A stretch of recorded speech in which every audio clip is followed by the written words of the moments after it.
Hello and welcome to this live stream of Mad About Sports, and we are going to be talking about the T20 World Cup Final. As you all understand, it is the final showdown, and it is India who has made once again yet another ICC Trophy final, and India will be taking South Africa this time in the all-important clash. But before we get into today's stream, do not forget to check out the courses with Mad About Sports, and especially the cricket analytics course. It starts just for 199. It's a 7-day workshop. Click on the link in the description and check it out because the best tutors are there to guide you and to lead you to the best path into cricket analytics and the world of sports. If you want to make a big career out of it, check out our workshop, fill the Google form, our team will get in touch with you. So yeah, I have Jaren with me once again. Jaren, welcome on the show. Uh, all in all, two good semi-final games. One was a one-sided one. Second was literally a no show at all. It was not a contest, you can say. India versus England, you expect a little bit more of a contest. Maybe most like a revenge of 2022 in a better way. Yeah, absolutely. I think, you'd have to say a lot of wrongs righted for Indian fans in many ways. Australia, England, there's a lot of tick marks, but it's going to be, I think two teams who absolutely personify, local trains, greatest hit. So, in many ways, a lot of Indian fans will be hoping that one last step is all they need. But it's not going to be an easy one because these are two of the most deserving teams. Don't write off South Africa. I think no one is writing off South Africa because they are also on an unbeaten run, making the first ever finals in T20 World Cup in their history. I think the first ever, if I'm not wrong, in terms of First ever ICC trophy in an final. ICC tournament. So it's a huge deal for them. And remember, Maiden Markram is easily one of the most successful captains. He's already won an under-19 World Cup for them, the first ever ICC trophy. And now he's in the senior level. He's really living up to his expectations, the Yeah. expectations that everyone had from Aiden Markram since his under-19 years. He's really living up to it. And I think it's really sad how Afghanistan bowed out of the World Cup because they had a tremendous World Cup, beating Australia, beating Yeah. South Africa themselves, right? I think New Zealand rather, where they absolutely did a beautiful job, did more than Yeah. everyone expected them to. But I think the way they ended up, and it was kind of a match where you felt like South Africa just balled out of their skins, and Yeah. you wouldn't really blame a lot of Afghani batters because you didn't see a lot of rash shots. It was Yeah. more just clinical bowling, clinical test match bowling that Afghanistan had no answers, and I think most Yeah. teams wouldn't have had any answers away from Absolutely. Absolutely. But let's all just that talk day. about South Africa as a bowling unit as well, right? Four pacers is what they started the tournament with. Now just three pacers, but three quality pacers, right? Jansen, Nokia, and Rabada, and all bowling really good lines and lengths for the conditions as offered to them. And they've really been able to create havoc in opposition batters' minds as well. Now, especially after having such a big win, 56 runs, you've made a team all out, and you're coming into this game after making your first World Cup final. Do you think there is ecstasy and there's also a lot of now people realize, oh wait, we're in a World Cup final. That pressure going to get to them because that's been one of the issues which they've always had. Or you're going to feel like okay, now they've crossed that hurdle which they've always been stopped at. This shouldn't really stop them. Oh yeah, I mean it's the same thing that we always discuss in sports, isn't it, Abel? It's in many ways you have to say India's done it, been there and done it. Obviously, it's been a while. Both of us were half our age when India last time lifted an ICC trophy, but they've done it before, and some of these lads have won it before. I mean, just talking about Virat and Rohit probably at this point in time, but they've done it before, right? And that's always an important blessing. Comparing South Africa to that, maybe there's another thing on their side. They don't have that expectation from here on. They've done better than most of the past generations. So now they should probably go out there and feel like let's just go out there and be ourselves. And that's pretty much what's won them the tournament. This whole team doesn't have the baggage that the others have carried in the past. They are a new team. They've changed their captain. They've also changed the way they play in many ways. They've been much more free in terms of the way they've played. So I think both the teams in many ways will feel that because even this Indian team, right, can probably even say the same thing about themselves. I know there are a few people from the last tournament, but a lot of them are new blood as well. So it's going to be that kind of a match where you feel like either of the teams can do it, and it's going to be a very well matched final. Absolutely, and that's a good point, especially when it comes to a team which is not really made it to the ICC Trophy final, and they're playing with no baggage at all. But Aiden Markram, let's talk about him for some time. I mean, there are no words to really describe how good a captain he's been, right?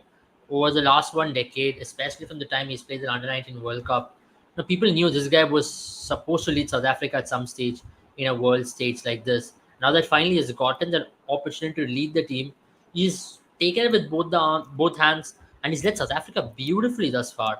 And even if you look his record in ICC Trophy, is like he's not lost a single game. Even if you look at the ODI World Cup, the 2 games he got to captain, and now in the T20 World Cup, 100% record in ICC trophies. And also looking at the fact that he's also won an Under 19 World Cup 10 years ago with Rabada in his team, it's almost like Aiden Markram knows how to win trophies, and he's won 2 back-to-back SA20s. Absolutely, you're right. I mean, I think South Africa's always had good captains, always had men of lead. I mean, leader of men, right? You've got Graham Smith, you've got Sean Pollock, you've got some really good leaders who have come up. You've got Hansi Cronje. I know his legacy is tainted, but he was a great captain for sure. If you just remove that whole controversy aside, so I think, but Aiden Markram is definitely going to be a celebrated captain for a long time, and that's regardless of if he ends up winning the final or not. I think his influence on this team has been great, not just in T20 cricket, even when he's not been the captain himself, as part of the leadership group. I think he's done a great job. Now, I know in the IPL he was unceremoniously removed for Pat Cummins, and regardless, he's done so well, as you mentioned, in SA20, and he's won them the under 19 as well. I think one thing you have to you look at him and you see is, that the one trademark that every great captain in the history of sports has got. It's a calmness that he's got. He is someone who's unbothered by what happens on the field. You don't see him yelling at his players a lot. You don't see him frustrated, angry, and his boys and him are just having fun there. So that's one great thing about him. And he's a very underrated tactician as well. He gets a lot of calls right. He backs his Yeah. players a lot. Like if you just look at the team he selected, he's gotten someone like you mentioned the three pacers. He's gotten someone like Gerard Coetzee sitting in the bank, right? He's not played a game in this tournament. He was your main player in the World Cup that's passed just now in the 50 over World Yeah. Cup. The guts to have him, not play him and play someone like Nokia, who's been a little scratchy in the T20 format, just shows that he's someone who can take these big calls. So I think overall he's made a team that can dominate T20 as a format for a long time, even if, as I said, he doesn't end up winning the trophy. So it's going to be great to see where he goes from here on.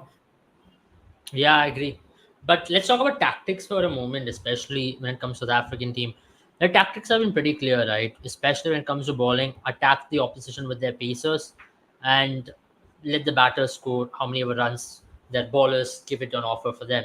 And that's something which has worked for them in the group stage, and especially even when they bat first, right? They've not scored big scores, they've scored somewhere around 160s and 170s. And they've had success doing that. So the only game I remember is 190 they scored against USA. That's the only game where most of their batters came to party. Other than that, their batters have been slightly on the scratchy side.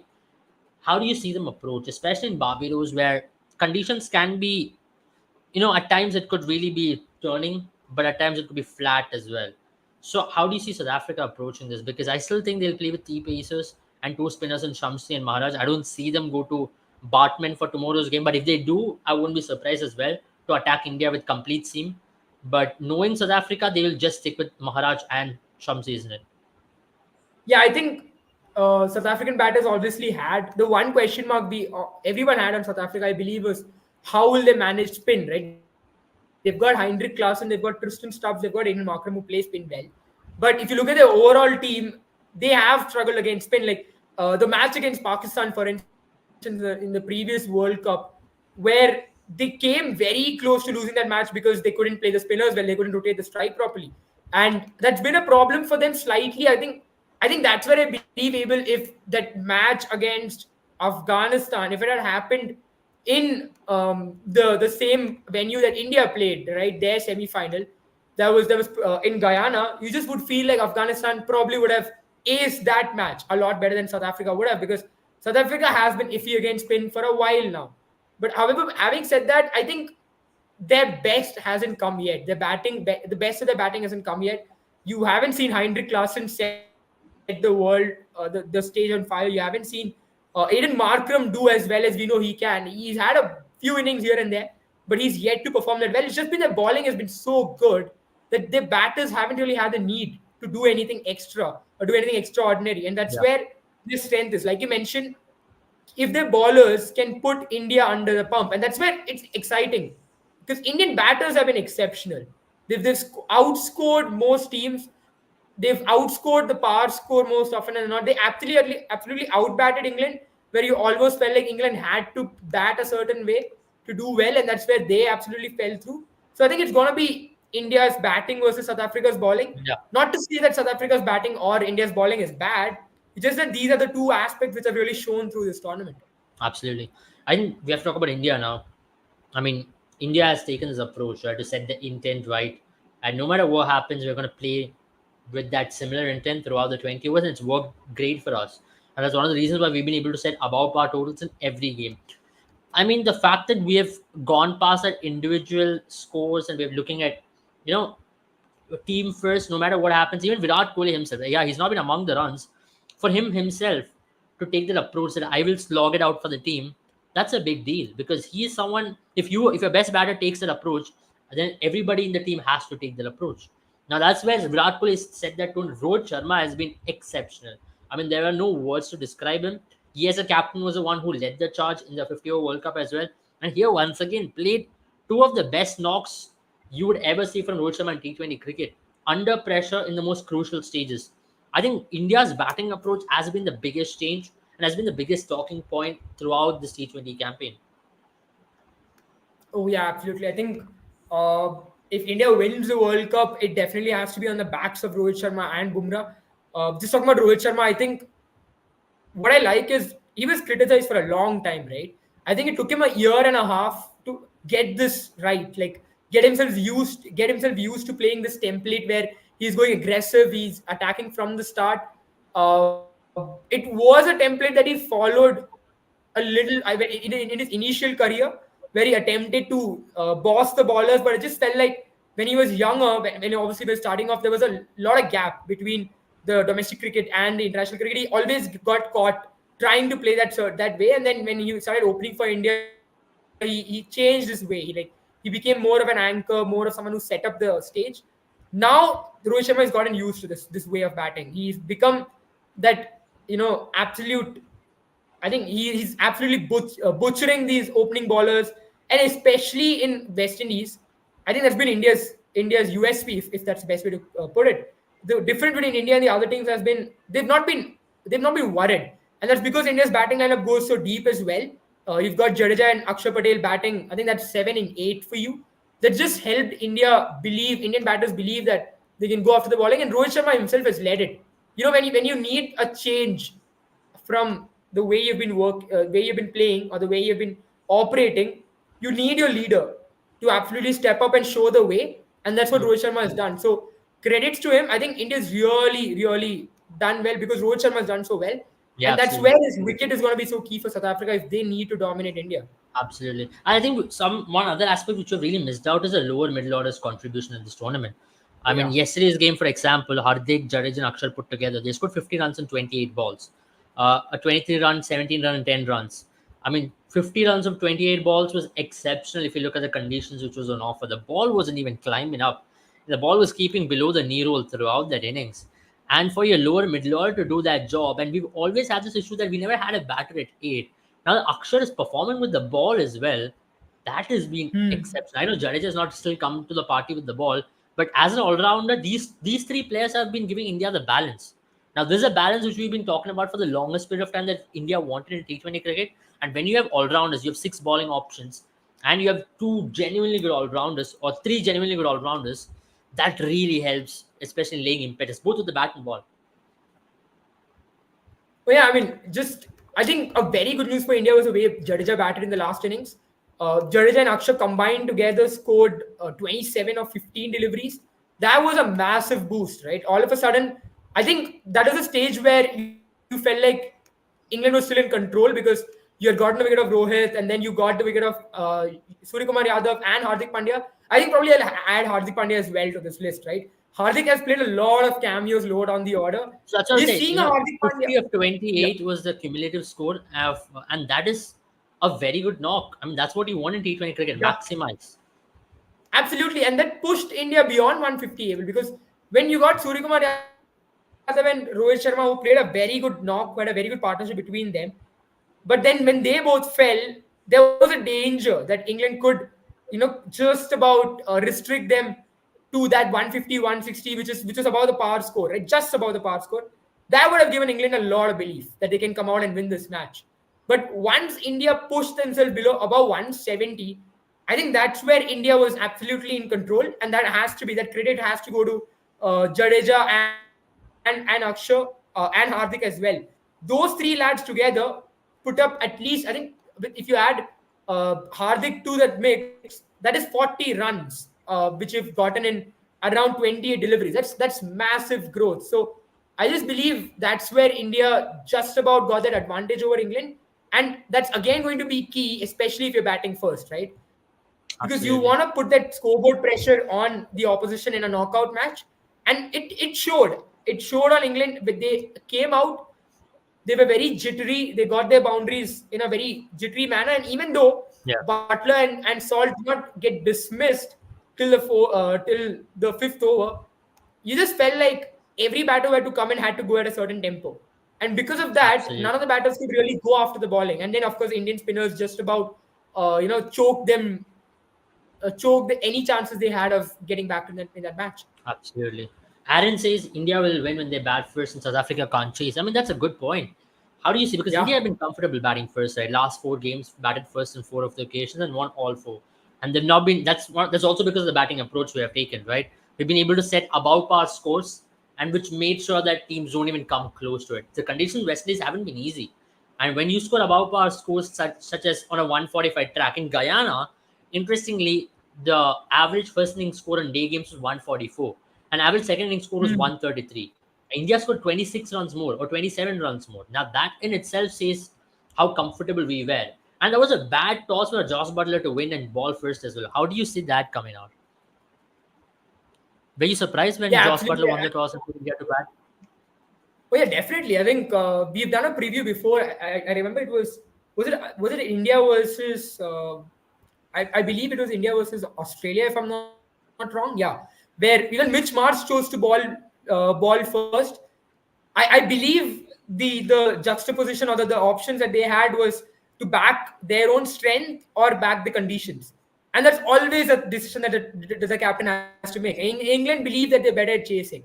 However, you just believe that the advantage you had batting first versus the advantage you would have, the strength you would have, just about the batting first advantage would nullify England's strength as a chasing team. And India would believe themselves to be a chasing team. But the reason why India would have wanted to bat first is because the advantage of batting first is so massive. The pitch deteriorates. It becomes tougher to chase a certain amount of target than defend, and it was clear. So I believe where South Africa would really want to win that toss because, like Aaron mentioned, South Africa can't chase A, and they wouldn't get that advantage. They would get a massive disadvantage as well if they're chasing. Absolutely. That's true. And even Aaron says Barbados was a batting wicket. Yeah, it's been it's going to be interesting to see what kind of wicket it's going to be because you saw India Afghanistan. It was a good wicket. India scored 180 and Afghanistan did not even manage to come close. So batting first again will be key no matter what happens in a day game. But again, if rain is around, will captains have a different opinion is another thing. But let's also talk about one other important factor. Right, yesterday India tried to save Shivam Dube from not being exposed. Now, when you try to save a batter like that, that certainly says that India are not confident about a batter. Now, do you see Shivam Dube continuing in tomorrow's game? Whereas Sanju Samson, though it's a different format, has got a terrific record against the South Africans. I think that's a very important, interesting question, even because last time you asked me this question and I told you that he gives you a balance, right? But now that you've got three of your bowlers bowling at peak, and when I say I didn't that, say probably Afghanistan is four. a pathetic team, lucky to play semifinals. No, I don't think they're lucky to play semifinals. Yeah, I They mean, earned their way. yeah. South Africa exposed them, but yeah, they had definite holes in their batting lineup. But they won games to be in the semifinal. It was not like they won one or two games. I England, think I thought, even was if lucky to play semifinals. yeah, I think they were lucky in the sense that they got the right. We always knew Afghanistan's going to be a difficult team to face in West Indies because West Indies is going to offer you a lot of advantage to Afghanistani spinners, and Afghanistani batters are well capable against spinners because I mean you and me would be very good if we had faced Rashid Khan and Mustafiz. The whole spin quadrant that Afghanistan has on a regular basis in the camp, right? Because that's the kind of quality they grow up against. And I'm not saying that's not me discrediting Afghanistani batters. It's just that that's how they are. Like Indian batters for a long time historically were good against spin, but were often exposed against quality paces because of the lack of pace, talent that they had in the country. So I think Absolutely. you can't blame Afghanistan as well. But Afghanistan got a pacer's paradise against South Africa, and South Absolutely. Africans are exactly looking for those kind of wickets. So I think in many ways you have to say Afghanistan were lucky in the kind of conditions they got. But everyone knew Yeah. these are the conditions that Afghanistan are getting, and everyone knew Yeah. that Afghanistan is going to be a threat. So I think that's where Afghanistan's advantage was nullified, and that's why South Africa went ahead and absolutely decimated Afghanistani batting lineup. Who will win the finals according to both of you? I think, ideally speaking, Uh, India, man. There is no other I don't thought. know. I don't wanna jinx them. I think one good thing for us is Praful Bilor has come out and supported South Africa. He's understood his Yeah. assignment. Maybe that Yes. will tilt the scales in the favor of India. He has It posted at worked. least He supported 15, England in the 10, 20 semi-finals, and it pictures worked. that I stand with South Africa. He posted with English team, and he Yeah, understood his it assignment. worked. Yeah. Yeah, it worked. So I think if Praful Below is supporting South Africa, then obviously South Africa are losing. But it was such a nice sport, that guys. I mean, genuinely. Yeah. But coming back to Shivam Dubey question, Jared, you were talking about it. Yeah, absolutely. So, even like I was saying, right, when you've got four bowlers who are bowling really well, by that I mean Bumrah, Arshdeep, Akshar, and Kuldeep, do you really need another bowling option? I don't know if you do. And then if I that's don't the think case, Shivam is you in the take balls team to South as a Africa. bowling option. He's there in the team as a Precisely. I left-hander who mean, can hit spin. so I think that's my point, right? Now you don't really need him as a bowler. Then your question is, do you need him as a batter? And I believe you don't need a left-hander now because you've got a Hardik Pandya who's smashing everyone, even the ball that's going away, a ball that's coming in, and you've got a Rohit Sharma who's just in prime form. So I don't know if you need Shivam Dube as much as you felt like you needed him at the start of the tournament. Yeah. And I think that's where maybe Sanju Yeah. Samson inclusion is not a bad idea. I mean, if you look in 2007 final, we pushed a Yusuf Pathan, up top the order, Yeah, and that really yeah, worked well. So we played a cameo. It's not like he scored a 50 or something, but it's not a bad idea to try something out in the final as well. Just this one change. It's not going to change anything in the team. You're only going to maximize. I think Shivam Dubey will be exposed in pressure matches. Absolutely. Shivam Dubey has no technique. He's absolutely a flop player. I kept saying that for last 10 years since the time I've seen him play. He's just a one-trick pony, to be on all honesty. He scored runs in Chennai. Massive respect for the runs he scored in IPL.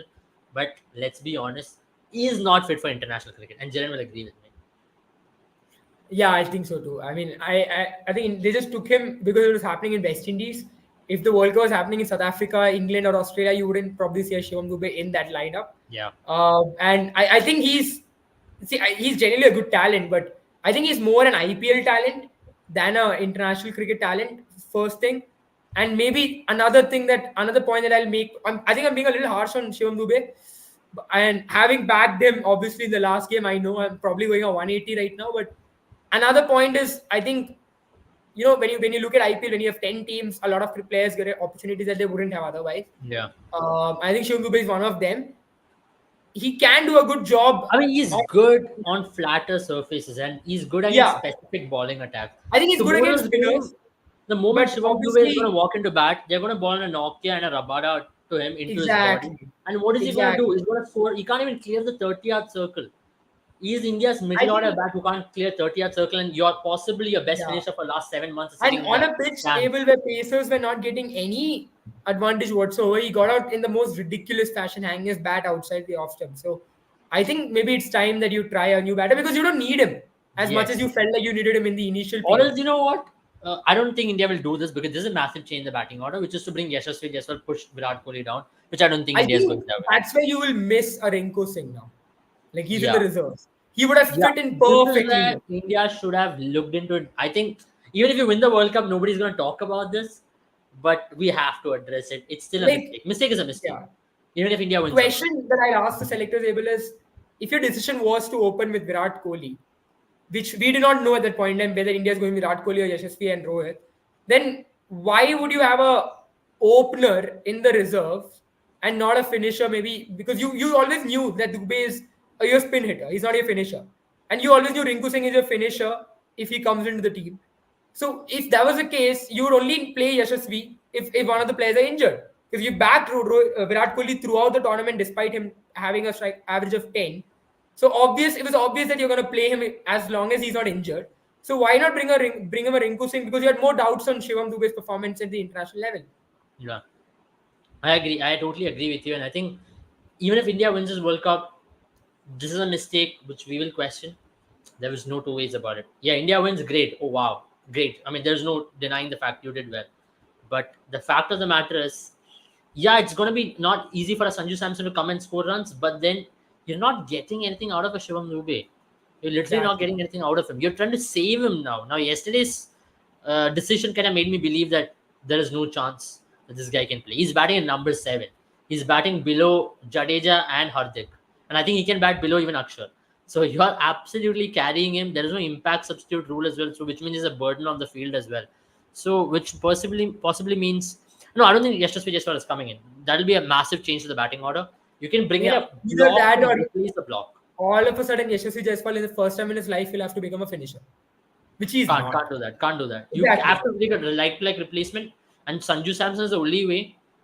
And I don't think Sanju Samson can bat number 5. I mean, it's the best option at this point. I think Sanju Samson will give you something at least more than what Shivam Dube is giving you. Yeah, exactly. So I don't think it's a bad thing. And Sanju Samson has been finishing games. I know I'm calling for something big, a change in the final game, and I was backing Shivam Dube till now. Not even kidding. Same here.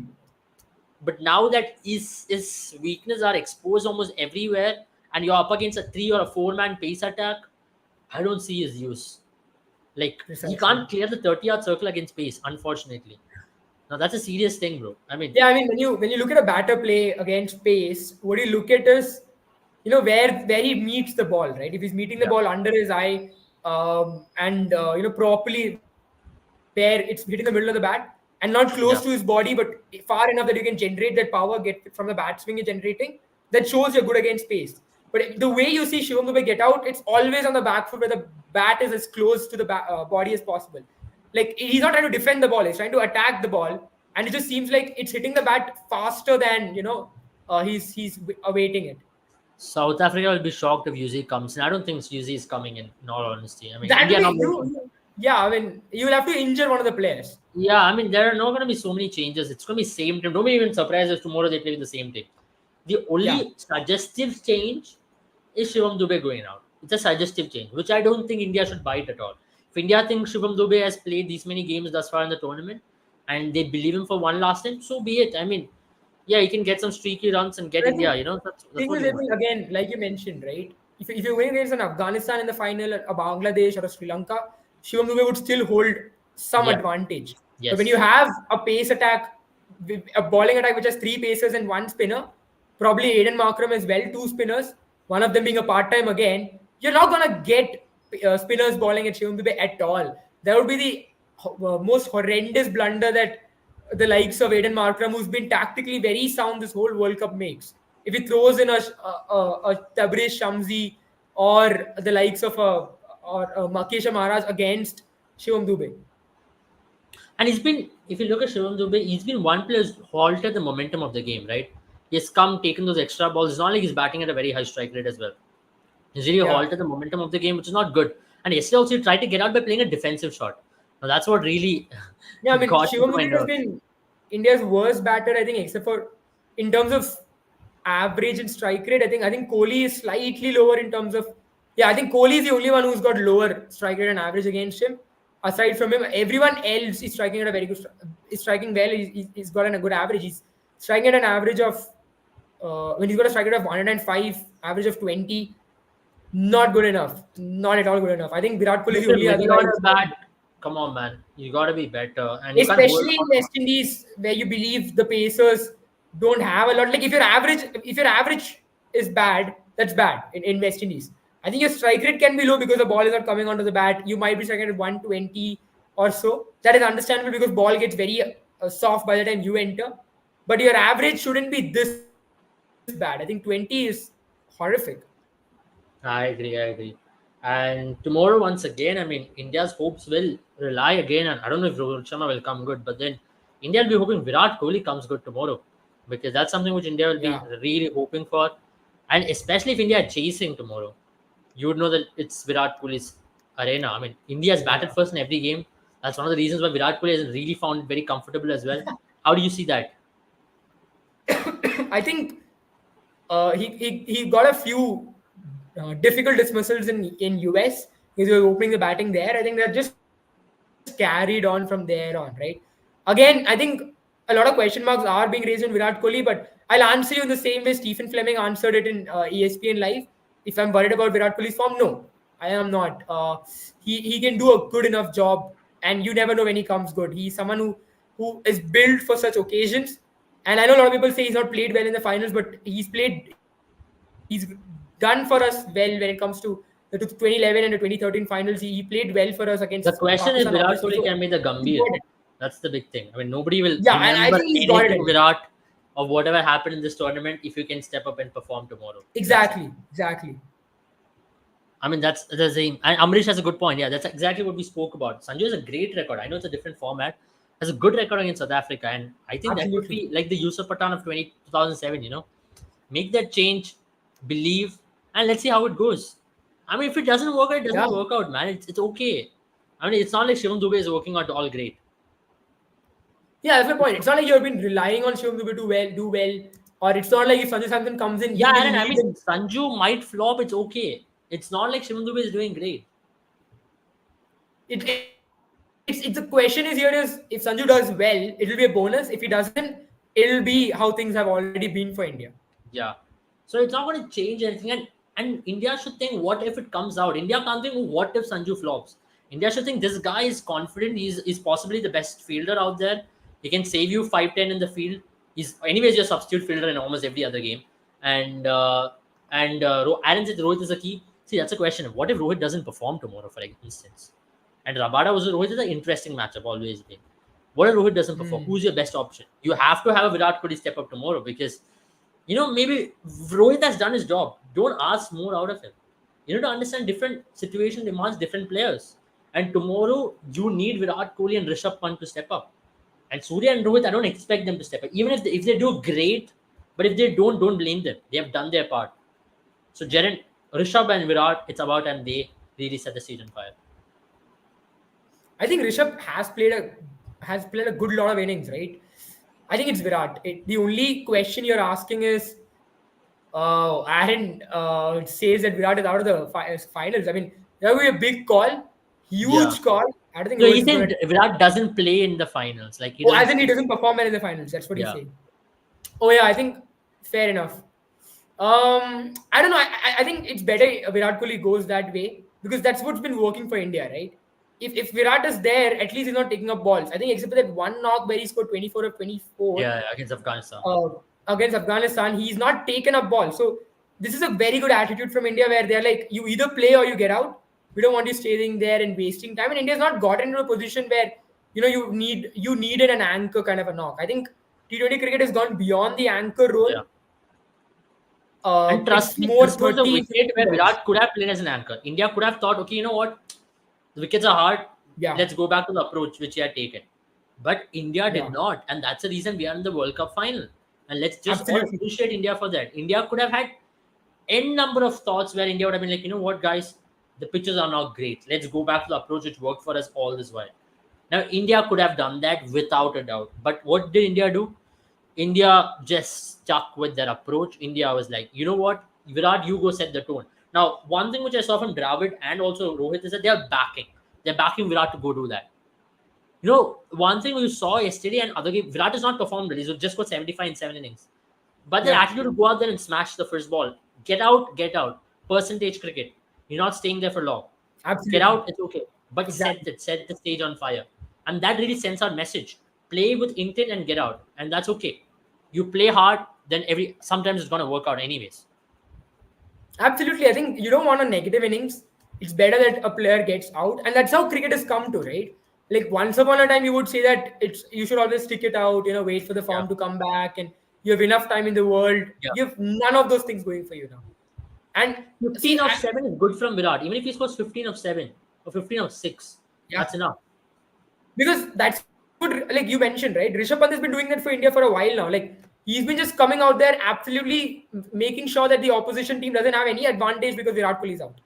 Yeah, Like that is what I think a lot of teams would have believed once Virat Kohli's back is turned, that India's got that advantage. For example, the Afghanistan match, right? When Rohit got out, you felt like okay, now Afghanistan could be in control. In comes Rishabh Pant, thrashes every baller that he sees, playing every shot, like bat is flying every angle on the on the D, and then all of a sudden Afghanistan's again on the back foot. Even if he gets out, the point he got out, he set up the stage for Surya Kumar Yadav to continue from absolutely. there on.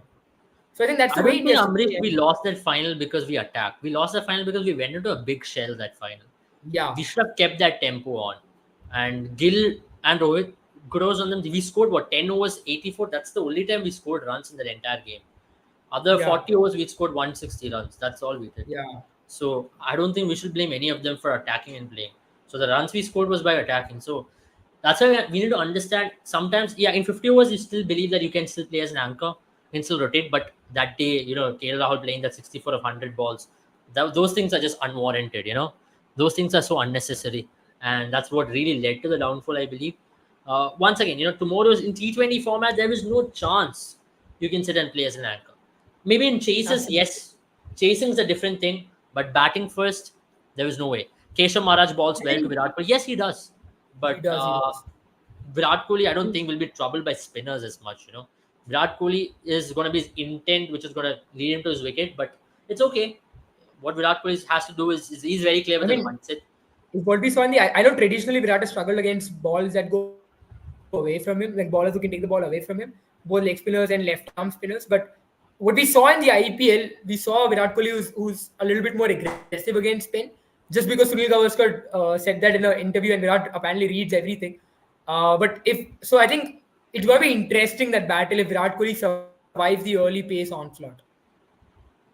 Yeah, I agree. I agree. Let's just see how it goes out. I think that's about it from us as well for tonight. For Indian fans and all of the Indian fans, I mean, you can have a good night and wake up with positivity, guys. It shouldn't be a concern. It's not like anything is going to change. I have good feelings about this final compared to any other final. I think we are getting it. Generally speaking, I we're think getting. I'm not thinking about it, Abel. I'm just going to go and sleep like it's a normal day.